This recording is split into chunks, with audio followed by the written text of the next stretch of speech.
તો ગુજરાત યુનિવર્સિટીની બેદરકારી સામે આવી છે। આંતર કોલેજ એથ્લેટિક્સ સ્થળે જ ગંદકીના ઢગલા જોવા મળ્યા। ગુજરાત કોલેજ ખાતે એથ્લેટિક્સનું આયોજન અને સ્પોર્ટ્સ ગ્રાઉન્ડ પાછળ કરોડોનો ખર્ચ પાણીમાં ગયો છે।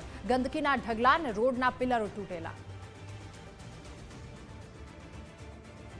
ગુજરાત યુનિવર્સિટી કે જે સૌથી મોટી યુનિવર્સિટીનો ખિતાબ મેળવ્યો છે, અનેક લોકો છે તે અહીંયા આગળ ભણી રહ્યા છે અને વિદેશથી પણ લોકો છે તે અહીંયા આગળ ભણવા માટે આવી રહ્યા છે। મોટી મોટી સ્પોર્ટ્સની કોમ્પિટિશનો થાય છે, કાર્યક્રમો થતા હોય છે, સ્વચ્છતા અભિયાનની વાતો થતી હોય છે, પરંતુ બીજી તરફ અત્યારે દ્રશ્યો જે પ્રકારે જોઈ રહ્યા છો કે ગંદકી છે તે ખૂબ જ જે અહીંયા આગળ જોવા મળી રહી છે। સાથે સાથે 3 દિવસનો આંતર કોલેજ એથ્લેટિક્સનો કાર્યક્રમ છે અને બીજી તરફ જે ગ્રાઉન્ડ છે તેની બાજુમાં જ આ પ્રકારની ગંદકી છે તે જોવા મળી રહી છે। એક તરફ તો ગુજરાત યુનિવર્સિટી મોટી મોટી વાતો કરતી હોય છે, સ્વચ્છતા અભિયાનની વાતો કરતી હોય છે, વિદ્યાર્થીઓને જ્ઞાન આપવાની, વિદ્યાર્થીઓને શીખવાડવાની વાત કરતી હોય છે, પરંતુ તેની બીજી તરફ જ જોવા જઈએ તો સ્વચ્છતાના નામ પર મીંડું છે તે અહીંયા આગળ જોવા મળી રહ્યું છે। તમે જોઈ શકો છો કે ખૂબ જ દયનીય સ્થિતિ છે તે યુનિવર્સિટીના અંદરના ભાગમાં અને તેમાં પણ જ્યારે સ્પોર્ટ્સનું ગ્રાઉન્ડ છે તેની બાજુમાં જ આ પ્રકારે જોવા મળી રહી છે। 14, 15 અને 16 એટલે કે 3 દિવસ આંતર કોલેજ એથ્લેટિક્સ કોમ્પિટિશનનો કાર્યક્રમ છે અને તેમાં આ કાર્યક્રમની શરૂઆત આજથી થવાની છે। તમે જોઈ શકો છો કે સ્ટેજ છે તે પણ બનાવવામાં આવ્યો છે અને ગ્રાઉન્ડને અડીને જ આ પ્રકારની ગંદકી છે તે ફેલાઈ ગઈ છે। અહીંયા આગળ ઊભું રહેવું પણ શક્ય નથી બની રહ્યું, કારણ કે તે પ્રકારની દુર્ગંધ તો જોવા મળી જ રહી છે, પરંતુ અનેક પ્રકારની ગંદકી છે તે અહીંયા આગળ જોવા મળી રહી છે। વસ્તુઓ છે તે પણ તૂટી ગઈ છે। તમે કેમેરામેન અમારા વિકી ઠાકોરને કહીશ કે બતાવે કે જે લાઇટના જે થાંભલા છે તે પણ અહીંયા આગળ તૂટેલા જોવા મળી રહ્યા છે, પોસ્ટર્સ છે અને અનેક ગણો કચરો છે તે પણ જોવા મળી રહ્યો છે, પિલ્લર્સ છે તે પણ તૂટી ગયા છે। એટલે એટલી ખરાબ સ્થિતિ છે। આમ તો ગુજરાત યુનિવર્સિટી પાસે જ્યારે પણ સ્પોર્ટ્સના ગ્રાઉન્ડની વાત કરવા જઈએ ત્યારે કહેતા હોય છે કે કરોડો રૂપિયા છે તે અમે અહીંયા આગળ ફાળવ્યા છે, કરોડો રૂપિયા છે તે ખર્ચ્યા છે, પરંતુ તેના નામ પર ક્યાંક ને ક્યાંક મીંડું છે તે જોવા મળી રહ્યું છે।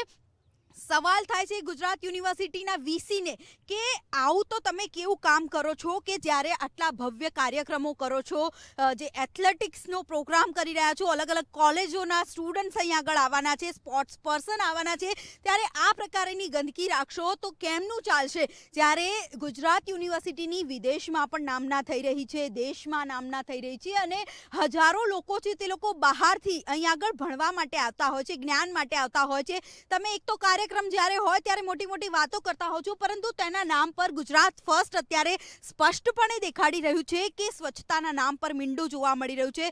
સ્પોર્ટ્સની મોટી વાતો કરતી ગુજરાત યુનિવર્સિટી છે, ક્યાં ગયું તમારું એ કામ? કારણ કે તમે અહીંયા આગળ જોઈ શકો છો કે જે અહીંયાના પિલ્લરો છે તે પણ આખા તૂટી ગયા જોવા મળી રહ્યા છે। હમણાં જ બનાવ્યા છે, સ્પોર્ટ્સ કોમ્પ્લેક્સ બનાવ્યું છે, સ્પોર્ટ્સનું ગ્રાઉન્ડ બનાવ્યું છે, ત્યારે આ પિલ્લર્સ કઈ રીતે તૂટ્યા? પહેલાં તો એ સવાલ થાય છે, કારણ કે આખી જે પિલ્લર્સની લાઇન છે તે આખી તૂટી ગયેલી સ્પષ્ટપણે અહીંયા આગળ દેખાઈ રહી છે। જ્યારે કાર્યક્રમો તમે કરો છો તો આ પ્રકારના પિલ્લર્સ તો તૂટી જ ન શકે, કારણ કે તમે એના જોઈ શકો છો કે એક એક ઈંટ છે તે તૂટીને બહાર આવી ગઈ છે। ગુજરાત ફર્સ્ટ સવાલ કરી રહ્યું છે કે તમે જ્યારે કરોડો રૂપિયા છે તેનું ભંડોળ છે તે સ્પોર્ટ્સ પાછળ ખર્ચતા હો છો, યુનિવર્સિટીને સારી બનાવવા માટે ખર્ચતા હો છો, તો ક્યાં જાય છે ભંડોળ? કે તમે છેવટે સ્થિતિ તો ઠેરની ઠેર કરીને મૂકો છો, બહારથી આવતા લોકો છે તે લોકોને આ જ દ્રશ્યો જોવા મળતા હોય છે, તો આ મોટા મોટા ફંડ તમે વાપર્યા, મોટો મોટો ખર્ચો કર્યો, તેનું શું? તે એક સવાલ ચોક્કસથી થાય છે। ગુજરાત ફર્સ્ટ ન્યૂઝ છે તે અહીં આગળ આવીને રિયાલિટી ચેક કર્યું છે કે જ્યારે મોટા કાર્યક્રમો થતા હોય છે, મોટી વાતો થતી હોય છે, તેના નામ પર અત્યારે અહીં આગળ સ્પષ્ટપણે મીંડું જોવા મળી રહ્યું હોય તેવું દેખાઈ રહ્યું છે। કેમેરામેન વિકી ઠાકોર સાથે હાર્દિક ભટ્ટ, ગુજરાત ફર્સ્ટ ન્યૂઝ, અમદાવાદ। તો સ્પોર્ટ્સ ગ્રાઉન્ડ કે જ્યાં ગંદકીના ઢગલાને લઈને સવાલો અનેક ઉઠી રહ્યા છે, ગ્રાઉન્ડમાં સ્વચ્છતા જાળવવાની જવાબદારી આખરે કોની છે? જવાબદારી શા માટે નથી નિભાવવામાં આવતી? શું આવી જગ્યાએ તૈયાર થશે દેશના ખેલાડીઓ? આટલી ગંદકી, કામગીરીના નામે માત્ર વાતો જ કેમ કરવામાં આવે છે? કામગીરી કેમ નથી દેખાઈ રહી? અને આ ગંદકીના ઢગલા દેખાઈ રહ્યા છે કામગીરીના બદલે। ગુજરાત યુનિવર્સિટી ક્યારે જાગશો અને ક્યારે પગલાં ભરશો?